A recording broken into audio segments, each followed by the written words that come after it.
Assalamualaikum warahmatullahi wabarakatuh. Nama saya Mariama dari kelas 12 Akuntansi 1. Saya akan mempresentasikan tentang materi hakikat hukum.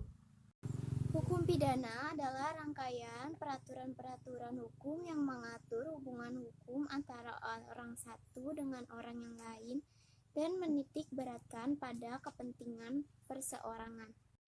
Hukum perdata adalah aturan-aturan hukum yang mengatur tingkah laku setiap orang terhadap orang lain yang berkaitan dengan hak dan kewajiban yang timbul dalam pergaulan masyarakat dan keluarga. Contoh kasus tindak pidana: 1. Kasus penipuan dan penggelapan. 2. Kasus pembunuhan. 3. Kasus penganiayaan. Dan contoh kasus tindak perdata: 1.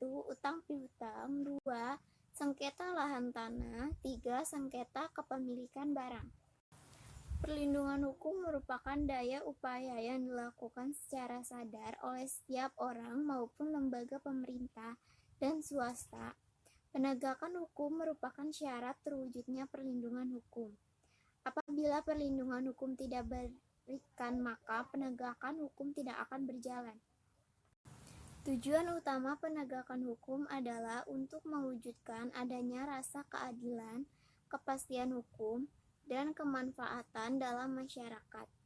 Dalam proses tersebut, maka harus mencerminkan aspek kepastian dan ketertiban umum.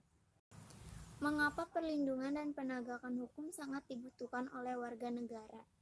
Karena pentingnya perlindungan dan penegakan hukum adalah untuk menciptakan tatanan masyarakat yang adil, damai, yang sejahtera dengan tanpa adanya pelanggaran HAM dan pelanggaran hukum lainnya, seperti pembunuhan, penipuan, dan lain sebagainya. Bila negara tidak dapat memberikan perlindungan hukum bagi warga negaranya, negara bisa hancur dan kemungkinan bisa dijajah negara lain.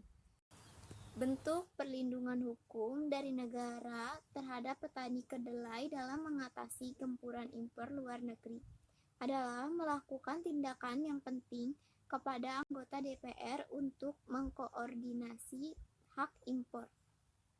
Sekian dari saya. Wassalamualaikum warahmatullahi wabarakatuh.